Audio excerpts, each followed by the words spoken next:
Sustainable Resolution. This is a new TV show here at URTV. The Sustainable Resolution. I am Dr. Milton Byrd, the host for this show, and producer along with technical director and co-producer Lisa Landis.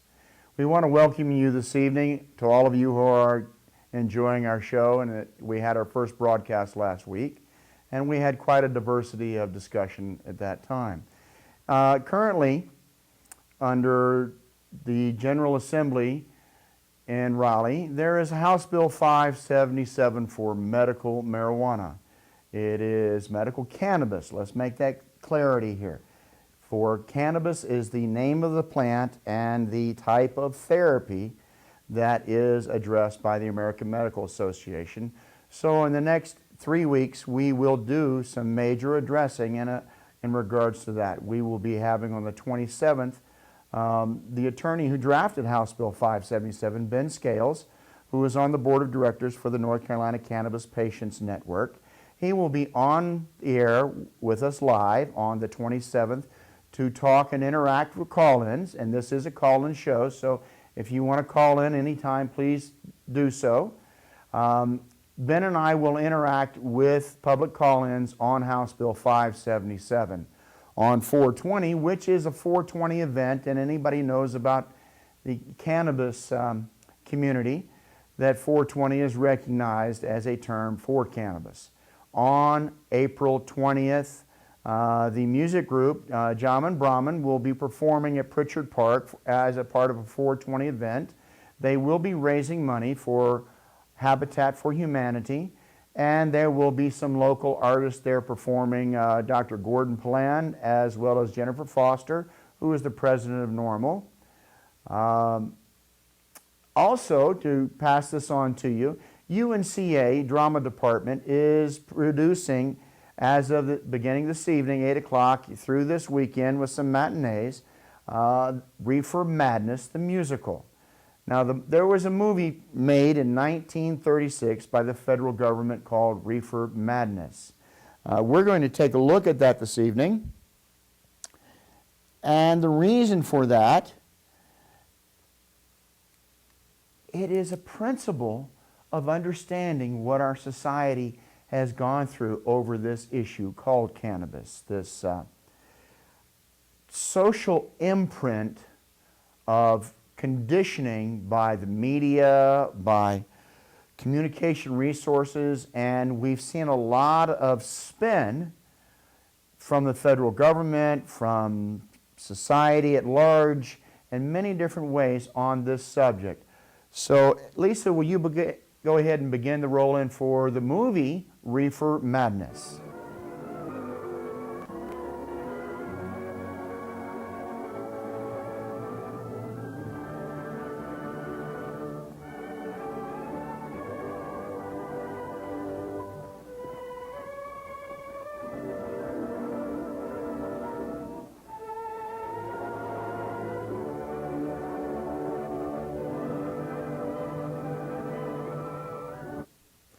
I'd like to take a moment here, ladies and gentlemen, as we go through part of this movie. We're not going to see its entirety tonight, but this is an educational process for us. This is about looking and examining how we have been conditioned to understand and create certain points of view or perceptions through the sociological imprint of media. Here we have a movie that starts out that supposedly is on factual information, yet in the very forefront of that display, it states that this is purely fictional and the characters are incidental. This story is fiction. This story is, I'll use the word direct, it's propaganda. You know, back in World War II, we saw a lot of propaganda constructed. It actually started back before then. In World War I, we saw a lot of propaganda use. A lot of social manipulation in regards to understanding or creating points of view. Well, here we have this history from the 1930s. 1936 was when this movie came out. 1937, the adoption of Prohibition. Here we have this movie which is based purely on fictional characters in a storyline that creates a portrayal of marijuana, or known as Reefer Madness. Let us continue watching the movie a bit.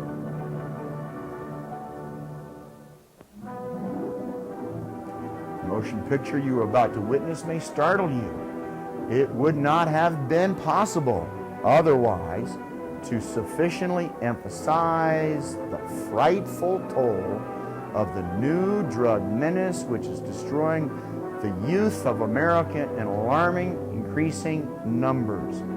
Marijuana is that drug, a violent, narcotic, and unspeakable scourge. The real public enemy number one. Now, this came out in 1936, and it was produced by the federal government. A violent narcotic. Cannabis, medical marijuana is a violent narcotic, according to this movie. Actually, when you talk about the scientific aspects of it, it is not a narcotic. I'll give you an example. Opioids used for pain medications today, they're narcotics. Cannabis is not a narcotic, okay? Let's get that clarified. It is cannabinoid. There is a psychoactive component called THC. That is the primary issue of getting high. That's a subject for discussion later on. But when we come back to this movie, I want you to begin having your mind open to seeing fact, intent, purpose, and manipulation by propaganda. I'm not trying to attack it. I'm just trying to get to the truth that we all can see. Marijuana is not the violent narcotic that is being portrayed here. And you take a look for your own mind, and if you take enough time to look at the research, there's a lot of education that needs to go on to reframe social understanding of what is the truth here. Let us continue with the movie.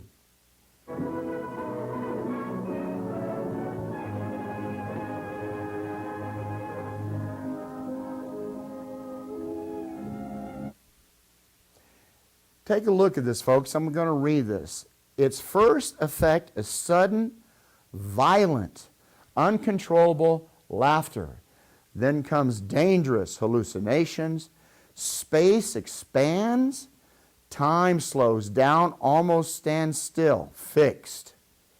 Okay. Please just hear those words for a moment. Violent, uncontrollable laughter. You know, I find it kind of hard to put laughter and violence together at the same time. And the framework of human psyche, laughter is not a violent process.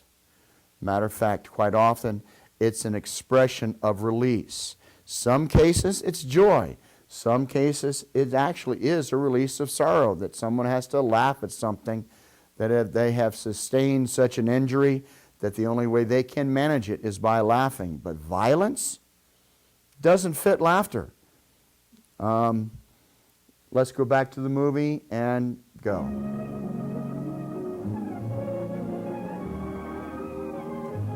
Fixed ideas come next, conjuring up monstrous extravagance followed by emotional disturbances, the total inability to direct thought, the loss of all power to resist physical emotions, leading finally to acts of shocking violence, often in an incurable insanity. Incurable insanity. You realize how strong these words are structured to close your mind so shut, so that nowadays, when we're trying to pursue this avenue of scientific research, understanding the endocannabinoid system and how all these diverse biochemicals and the plant cannabis, as well as the synthetic preparations that pharmaceuticals are trying to mimic from the botanicals. This language we're reading through here is a framework of what I call prejudgment by conditioning through these words that are manipulative and framing your perception. Framing your perception. Please, Americans know to make up their own minds, not believing the propaganda we constantly getting hyped on with bias and prejudice and an intended manipulation. Americans want to see the truth today. Americans are calling out for a higher trust environment. We need the empowerment of leadership to reframe how they interact with us. Here is a model of so many years, over 70 years, almost 80 years, of how we've been conditioned by bureaucratic spin, bias from one direction or another, and Americans don't want that anymore. I know, I'm an American. I don't want it anymore. I'm hearing it all the time. We're so fed up with this type of spin. Well, we're going to continue with this movie, but realize this is how far back, and it even goes before this, back prior to World War I, back into the earliest days of America, we have been subjugated to what I call bureaucratic spin. Let us continue with the movie. While fictionalized for the purpose of this story are based upon actual research into the result of marijuana addiction. Let me stop there again. Actual research back in 1936 did not have the double-blind scientific study formats nor the advancement and maturity of psychological anecdotal assessment to recognize the truth about the marijuana medication relationship to a patient. That's drug use, not drug abuse. Let's clarify that. We're talking here in a movie that's saying that marijuana, cannabis, is so addictive that they're calling it an addiction. Yet, today's research totally refutes that. Again, open your minds and learn truth. Thank you. Continue. Something must be done to wipe out this ghastly menace. The picture will not have failed in its purpose because the dread marijuana may be reaching forth next for your son or daughter or yours. And again, I'm going to stop there. In 1942, the United States government required citizens to grow and produce hemp by law. The World War II effort. Yet prior to this, it was trying to be eradicated since 1936 up to World War II, meaning that the cannabis plant, the hemp plant, they did not have the scientific research to separate between sativa, indica, and rudiolis, which is the three species of cannabis known. So as we look at the yo-yo of bureaucratic spin, do, don't, as we look through the American history, it's time to begin looking at where the truth really lives for us all. This is just one example. It's not just medical cannabis. There's many, many issues out there that we're looking at the sociological imprinting of propaganda and the bias and the media and bureaucratic spin that we see in everyday life. Let us continue with the movie.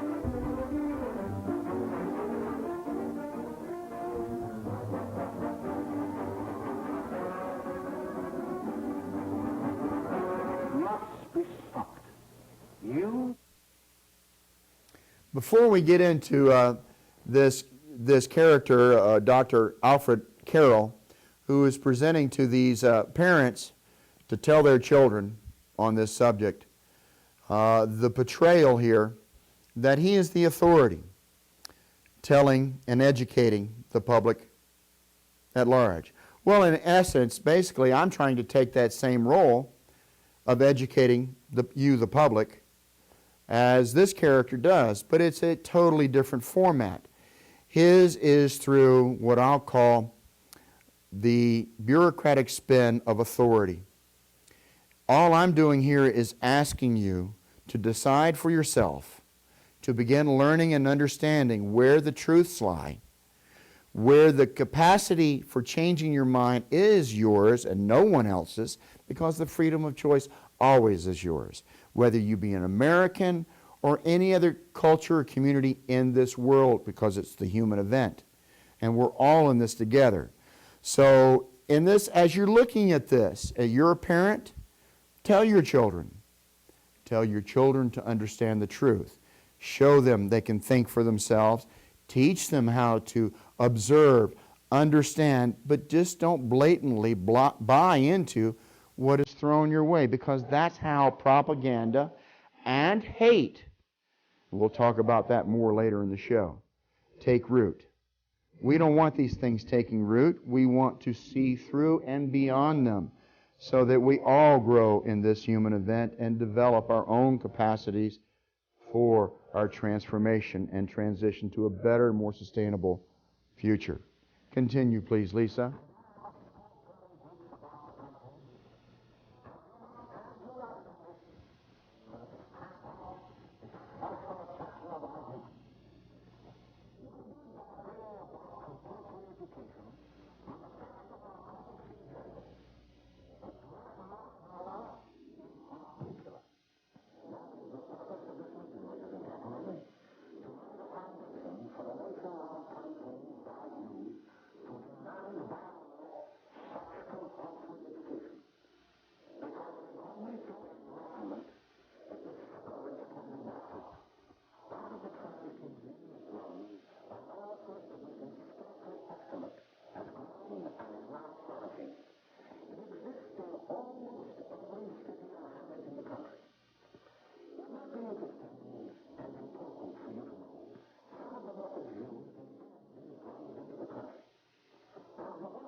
If you could put that picture up behind me there, Lisa. We represent right now sitting two figures of authority. I'm trying to represent to you common sense, social judgment based on personal definition of finding truth. Here behind me, you see this character who's representing the position of governmental authority. Ladies and gentlemen, we do need governmental authority. Yet at the same time, we have the power as citizens to have the voice, which is the constitutional focus for our government to follow. The people, for the people, with the people, by the people. Please go back to that image again. And holding this image, the past of 1936 with this character, which just 6 years later, by that very same governmental authority, was ordering by law people to grow hemp, and yet thus began the campaign of separating growing hemp from its drug use, because they did not have the science to clearly separate them as we do nowadays. We have seen research in the last 20 years, actually since 1967 to 2011. We have seen research that is establishing, well, such great learnings as the endocannabinoid system. Until only recently, that wasn't even known. And now we do. And now we need so much more research than that to understand the potentials of new health benefits. When are we going to change this image into the image we need it to be, servicing our humanity, our common good? Let us continue with the movie.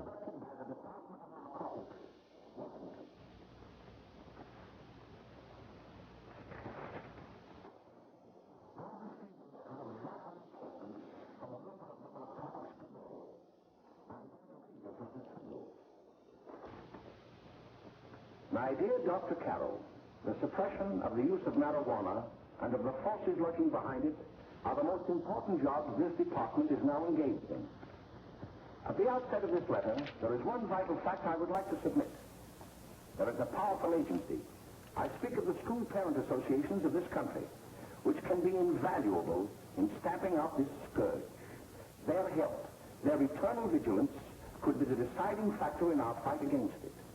The weed marijuana is grown in every state in the Union. Recently, in the city of Brooklyn, New York, a field of marijuana. I'm going to pause here for a moment. We've been watching this character, this authority figure, educating us.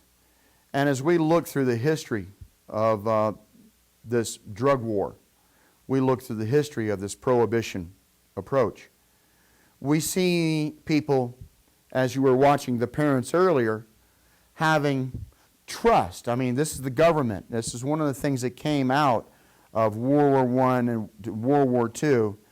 We were to trust our government because they were protecting our interest.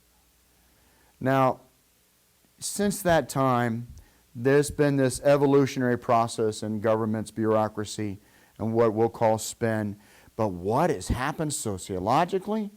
We've gone from trusting our government, highly trusting our government, to it started whittling away by the bureaucratic spin because people kept getting hurt.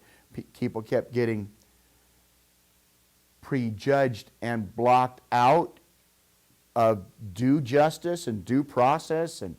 And now we have corporate America stronger than the individual citizen's rights. We've obviously gone down some wrong roads. This issue of trust, this is a clear example of how we've gone from giving trust, having our trust lost, having it eroded away by propaganda and bureaucratic spin, to where we no longer have trust in our government, in our civic leaders. Even excellent, high trust individuals who are out there trying to do their job as elected officials don't function in a high trust environment. It's a very low trust environment. And Americans are sick of it. I think humanity is sick of it across the globe. This whole planet is having issue with the bureaucratic spin process and how it has destroyed our ability to have social trust. That's one reason why sustainability is so important, to look at community, to reestablish trust frameworks, establish social networking levels that we can reframe our social needs into sustainable problem-solving approaches. That's one reason why we have to be resolute about this, because if we don't start acting now, when? Let us continue with the movie. Found behind a tenement court. The weed was here being cultivated, regularly stripped and dried and sold in schools and at government army posts in and around New York. The dried leaves and berries are ground up and made into cigarettes by a simple hand machine.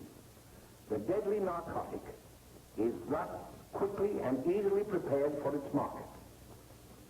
The sale of marijuana is even more difficult to detect and halt than the traffic in drugs such as opium, morphine, and heroin. They are hidden in fake jewelry cases, in the heels of shoes, women's shoes especially, because the drugs can be secreted in false heels. Hollowed shaving brushes are another medium. Books with false centers are often used. Watch cases are convenient hiding places. The value of drugs thus seized is enormous. Recently, a huge supply of heroin was taken.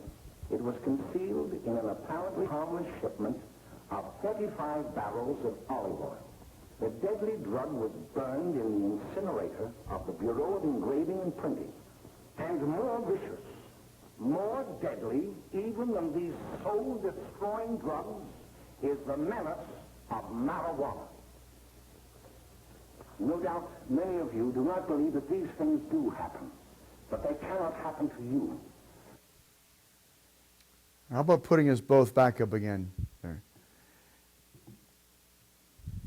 Do you recognize in what you just got through watching is how it was marijuana was tied to other drugs, which they didn't clearly identify from what I could tell. Yet the point here is that they're the authorities telling us what is right, what is wrong. And now we see through education, through inquiry, open minds begin to understand that there is a different truth here. And we need to begin opening our minds up and reframing to understand what is the truth so that we can move in a transitional direction to a better sociological place for all of us. Cannabis does have a role in medicine.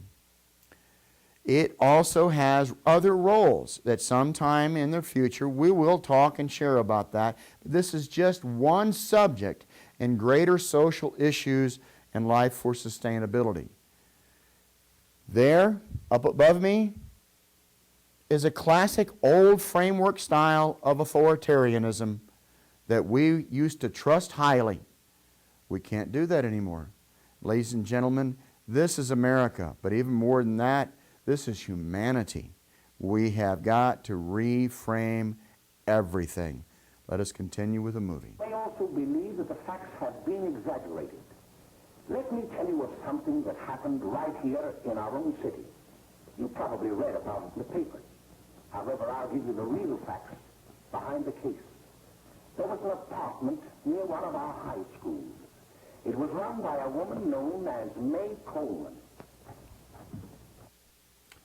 Reading about it in the papers, instantly, we used to always think sociologically in the 50s, 60s, 70s, if it was in the paper, it's the truth. Well, nowadays, I think almost every American who reads the paper realizes quite often that the journalism, the spin, the manipulation of the newspaper media. I used to own a newspaper. It was called the Carolina Mountain Sun. I'm only mentioning that because I got an inside look at how commercial influence, corporate influence, political influence created and dictated a lot of how that newspaper media influenced America, influenced the world. Nowadays, we have lost that media integrity, which is one of the reasons why public access is so very important.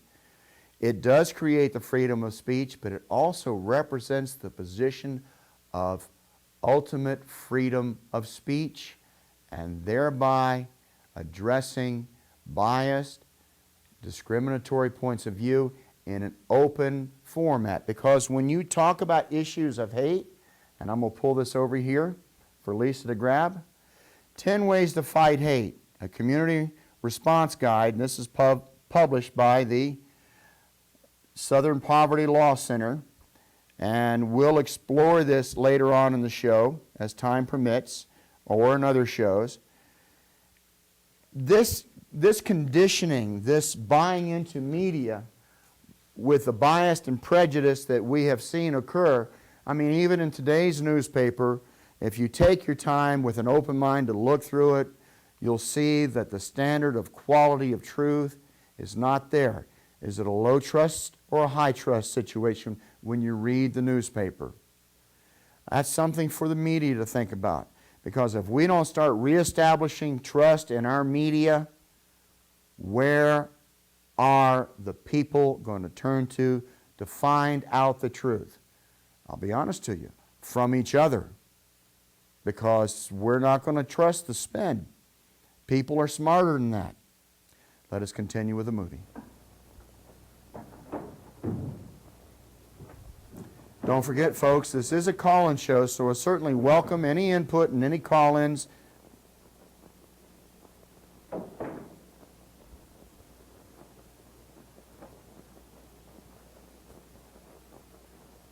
Hey, come on, May, get up. What time is it? Time to get up and give this place a going over. Looks like the Marines had landed. Oh, that bunch last night was high enough to take over the Marines and the Navy. You better get on the job. Some of the kids may be up this afternoon. Oh, Jack, we can get along without dragging those young kids up here. Oh, why don't you button up your lips? You're always squawking about something. You got more static than the radio.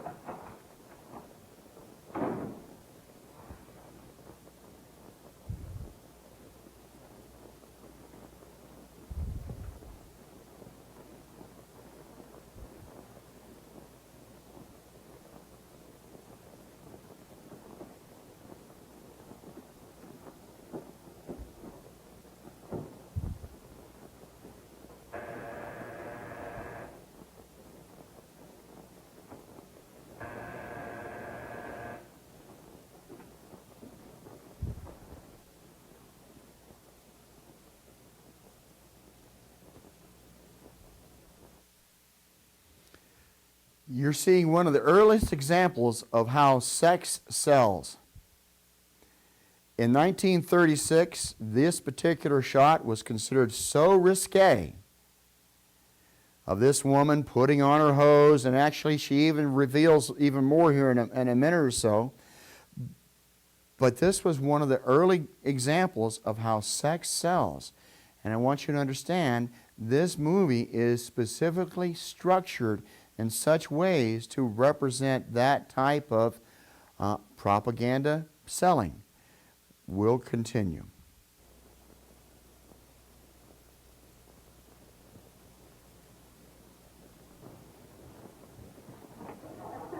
Oh, greetings. Well, hello, fella. How are you? Fine, how are you? Come here. Come here. Glad to see you. Is the maid? She'll be right in. Just sit down and make yourself comfortable. Hey, what kind of a joint is this, Eddie? Oh, it's all right, Brent. See, they probably had a party last night. Oh. A couple of your customers, May. Yeah? They're old enough to know what they're doing. Not like those young kids you bring up here. All right, all right. Listen, I'm going to blow. Where are you going? I got to make some deliveries, and I'll probably drop by Joe's place and bring back a couple of the kids. Oh, I wish you'd lay off those kids. Oh, why don't you get over that mother complex? Let's pause for a moment. If you're understanding anything about story plots, this entire scenery display of this woman going from the bed to getting dressed in such a fashion is not a necessary story portion of the story plot.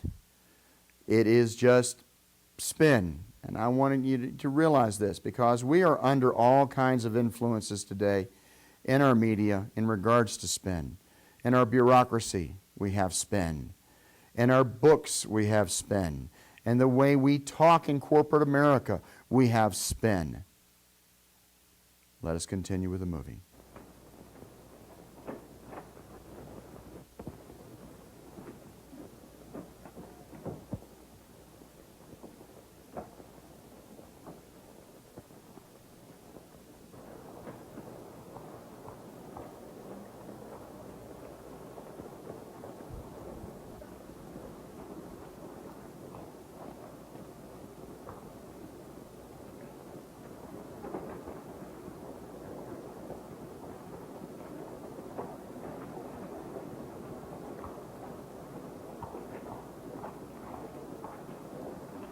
Oh, by the way, Ralph, I'm sort of getting a little party Saturday afternoon over at my grandmother's. You know, the place with the swimming pool? Like to come? Thanks, Eddie. Maybe I will. I'd sure like to have you. Okay, I'll probably drop over. So long, Ralph. See you later. Hey, Ralph. Hi, kid. Fine, Jack, and you? Oh, great. Where you heading? Oh. Hey, how do you like that?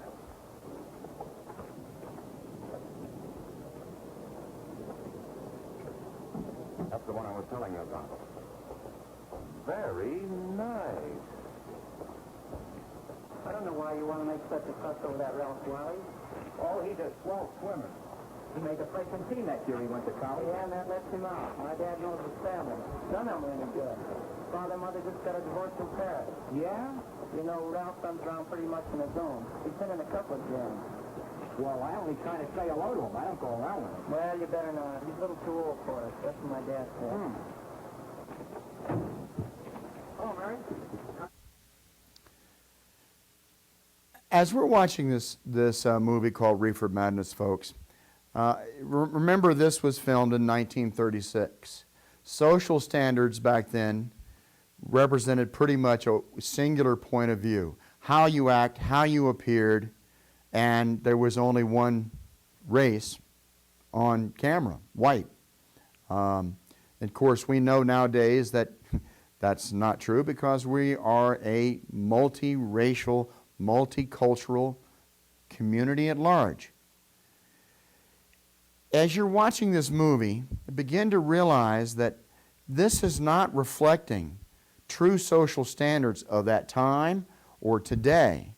You see here people in coats and ties, and back in the 30s, 40s, and 50s, the social etiquette of being dressed up in coat and tie and such represented a statement of authority, statement of empowerment, statement of elitism, statement of you've made it.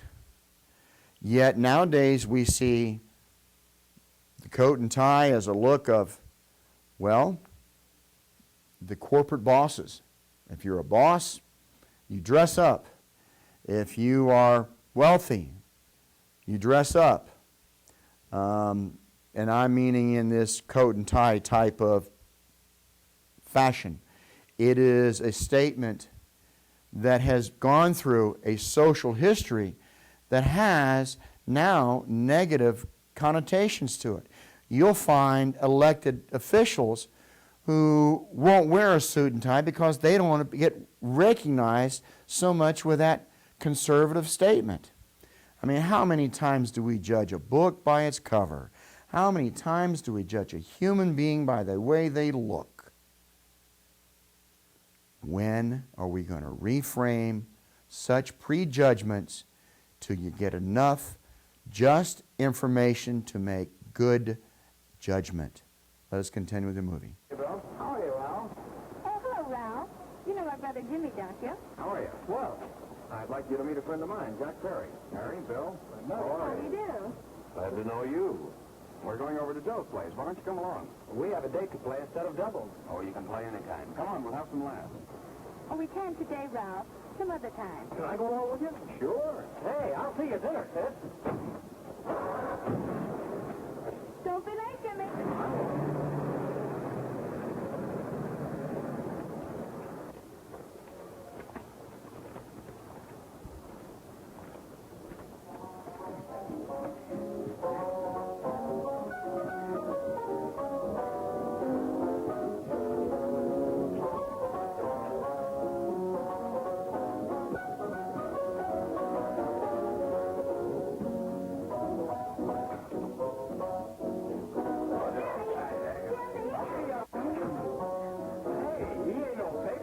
Why don't you know him that hot thing is driving? Boy, he really swings out hot with a record jive. You want to dance? George?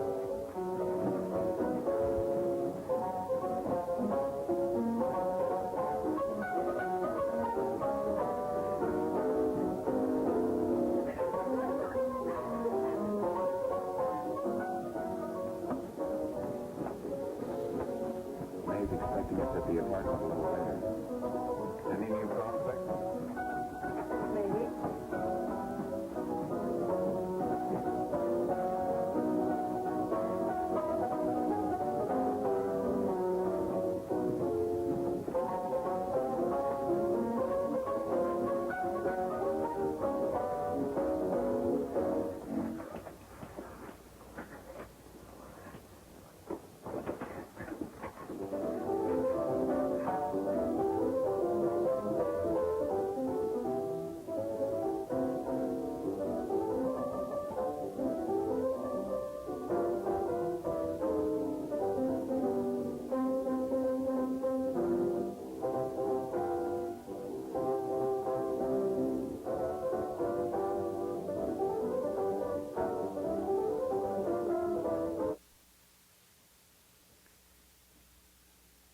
Here is your infamous 1936 violent pot-smoking marijuana addict in his portrayal.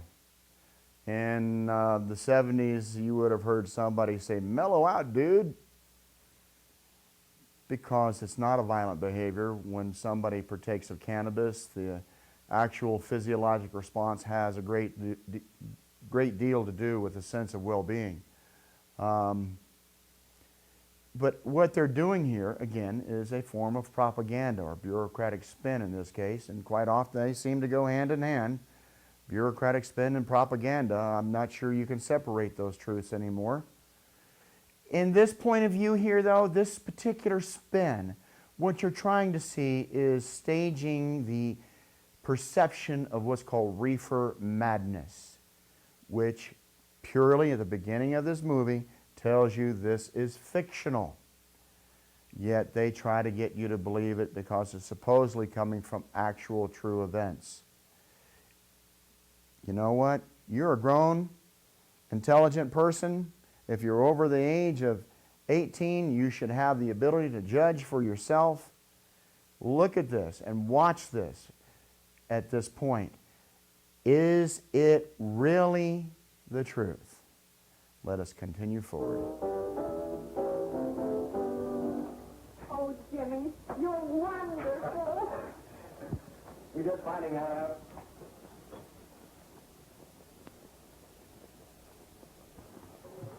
Why can't we go now? Good. Hey, kids, we're having a little party up at my girlfriend's apartment. Wouldn't you like to come? Oh, I'd love to. You want to come, don't you, Jimmy? Oh, sure. Any place with you. Well, come on. We can all go in my car.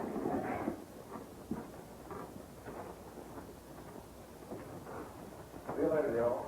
Ciao.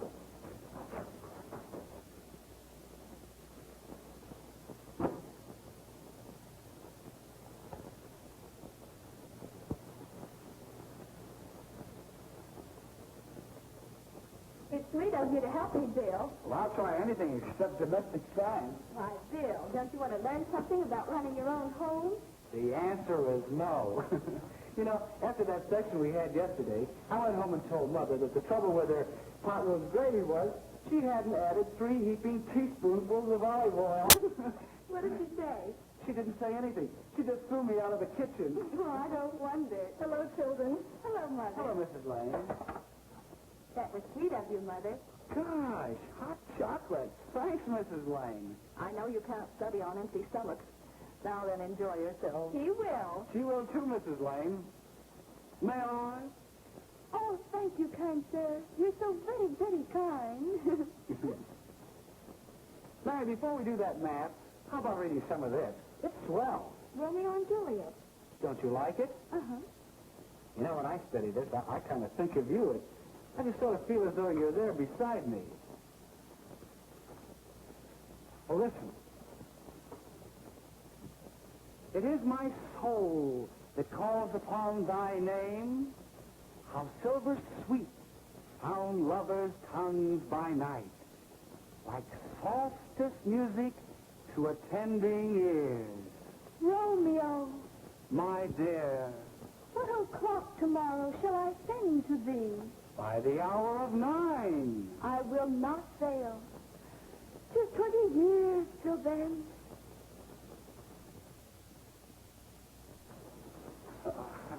Well, I'll see you tonight, Mary. Bye, Mrs. Lang. Goodbye. Bye, Bill. So long. Gotcha. Oh! Oh, Bill! Oh, I guess I'm all right. Well, bye. Bye. Hey, Daddy! Oh, Julia. Hey. Hey, Dad, you got anything for me? Well, there should be Don't bother your father every... Ladies and gentlemen, as you're looking at this black and white movie from 1936 called Reefer Madness, go back to that image, please. This image is actually showing you what was considered and media approved. This was average, everyday American family. This is what you looked at to see. This is how life is supposed to be in 1936 for the life of every American dream. Boy, has that changed a lot since then. First off, it's not just one race, and there are people living today that can't even live in a living situation like they're showing here. There are times nowadays for people that's considered an improvement in the quality of life. Ask some of the homeless and you'll hear that. So as you're looking at this next clip, we're going to let it run through, recognizing this is supposedly a statement about family values and family relationship. And we've seen so much expand and grow sociologically to understand that what family is today is totally different than that message which is being put across. We're still trying to find a framework of balance in this modern society and what family truly means. Let us continue.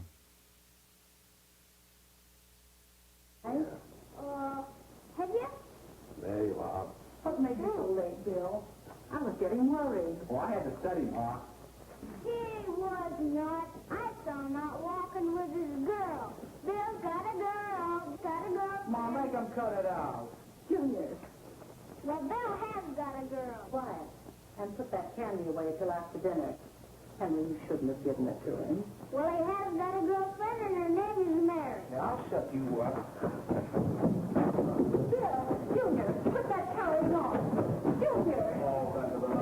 They're all right there, young. There's little Ann. There's little Ann. I didn't mean to Bill honest, I didn't. Oh, well, what I'm burned up about is that you didn't say Bill had a swell girl. Gee, it must be love. She'd have to be swell for you to like her. Uh-huh. Sounds like you want something. Come on, what is it? Well, it's my model airplane. It won't work. Gosh, Bill, you could fix it. You can fix anything. Okay, I'll fix it. Get a reading for you, would you? Good, here we are. Oh, hello, Jimmy. I told me to wait and tell her she had to go home. Her mother wanted her to go to the dressmaker with her. Oh, thanks, Jimmy. Must be getting grown up. I see Mary let you have the car. Yeah. Can I take you any place? Well, I wasn't going any place in particular. Well, then, how about driving me over to the show's place with me? I'll buy you a soda. I never drink that stuff. Well, gee, I'll buy you something else. Okay, you're on the hook for one root beer. Well.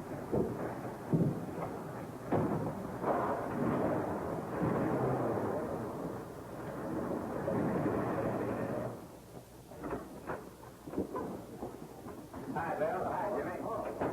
Hey, Jimmy. Hello, Jimmy. Hello, Bill. Come on, slide in. Hello, man. Oh, Ralph. How are you? Well, Ralph, how have you been, Ralph? Hello, there. Two sodas. No, I mean one soda and one root beer. How's Meg? Oh, she's fine. We're going up to her apartment a little later. Couldn't Bill come along? Mm-hmm. Oh, come on along. Bill, you get a kick out of it. Thanks, just the same. Oh, come on, Bill. Mary won't be jealous. Why, sure. I know the kids will be there. It's Keen. Well, I don't know. I really shouldn't have. Well, Okay.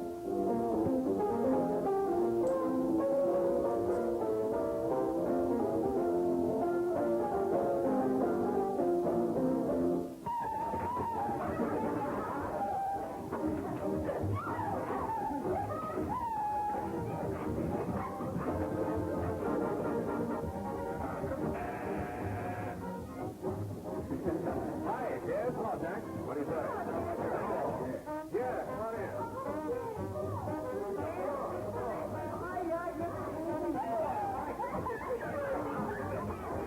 Come on, Bill. Don't stand there.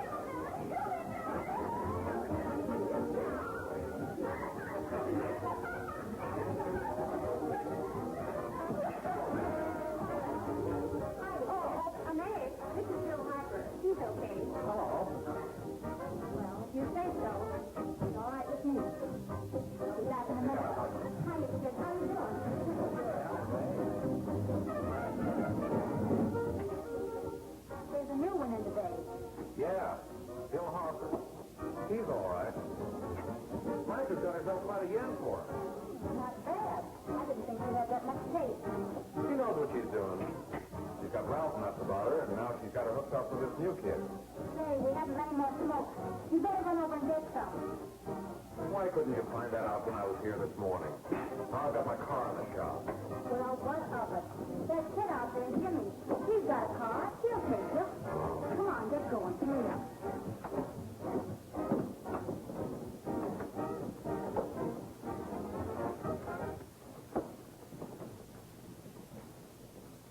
Jimmy. Yeah? I've got to run over to Cedar Avenue for a minute. You've got a car, haven't you? Well, yeah, my sister. Mind giving me a lift? Why, sure. Come on. Before we continue here further, there was a scene a little before we got into this party scenario where they were at the soda fountain shop. And if you notice, everybody had their sodas and Coke. If we'll go back to that, because back in those days there was competition between the Cokes and the Pepsis and the Colas and for lack of other descriptions. But you realize this is 1936. This is just a bit of trivia, but Coca-Cola back in those days, all the way up into the 60s, had an addictive quality to it, and it was called cocaine. Cocaine was part of the formulation for Coke, and in the 60s it was required by law to be taken out, and that's part of how the Coke formula got changed. But my reason for showing you this in concept is that we have what I'll call drug influences in many, many, many ways in our everyday life. Matter of fact, food actually has drug properties to it. Caffeine is a great example. Sugar is another example. Coca-Cola, I was giving that example back in the soda fountain days, was because of cocaine. And people did have addictions to Coca-Cola because of the stimulant effect, and they kept seeking it. We'll continue with the movie. Okay.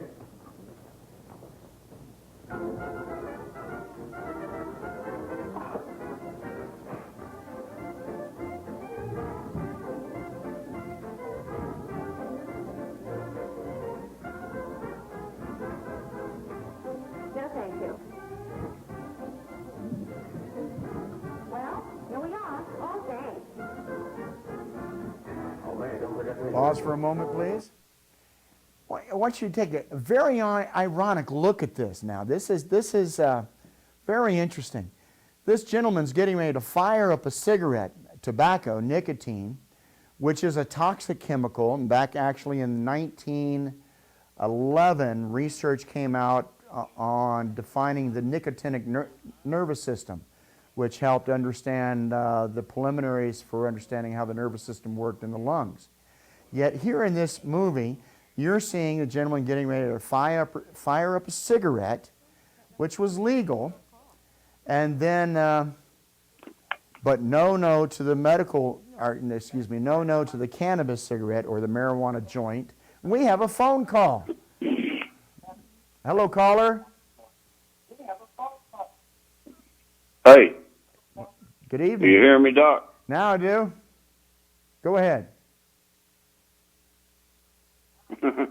Got the time delay going on.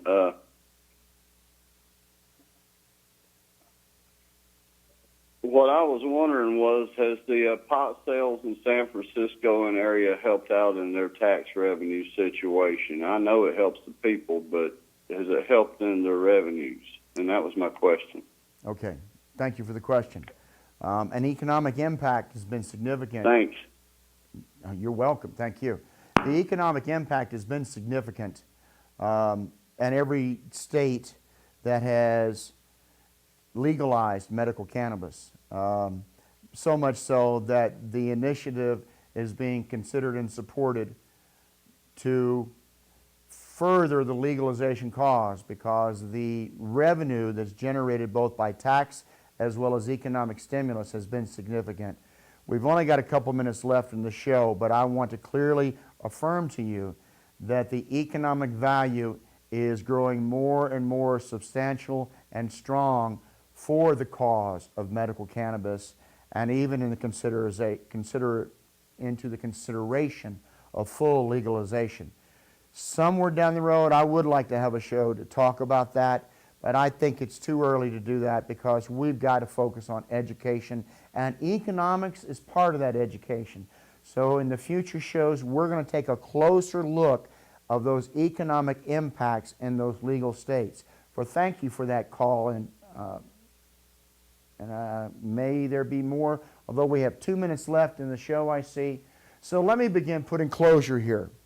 I want to read something to you, written from the book Think on These Things, written by J. Krishnamurti. Rain on dry land is an extraordinary thing, is it not? It washes the leaves clean, the earth is refreshed, and I think we all ought to wash our minds completely clean, as the trees are washed by the rain because they are so heavily laden with the dust of many centuries, the dust of what we call knowledge, experience. If you and I would cleanse the mind every day, free it of yesterday's reminiscence, each one of us would then have a fresh mind, a mind capable of dealing with the many problems of existence.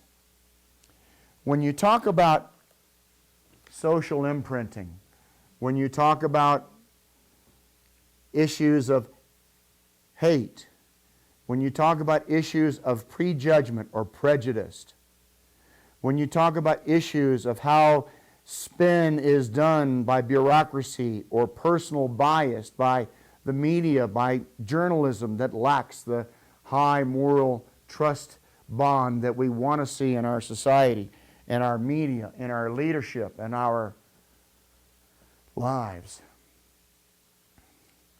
We've got a lot of reframing to do sociologically to get ourselves going in a new direction, and that takes a transition from all of this crap that we've had to deal with sociologically as we watch the tower of our governments all across this world crumble. Humanity has the need to reframe from a transition into a transformation of sustainability. And the resolution, the firm commitment by all of us together in community, a global community, a world that we all can live in. I want to thank you for watching the show. We'll follow up on this again next week and many more days to come. Have a great evening and good night.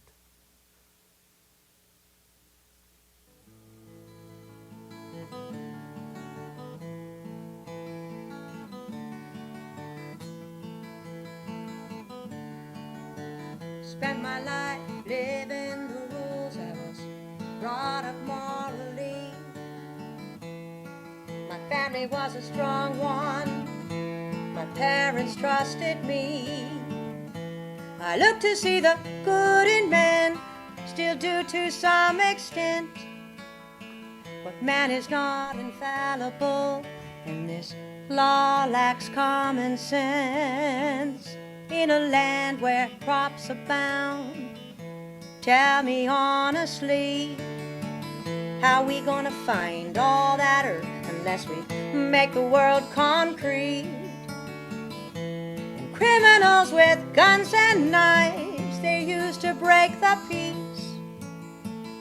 And the ones who are our peacemakers are too busy looking for a weed.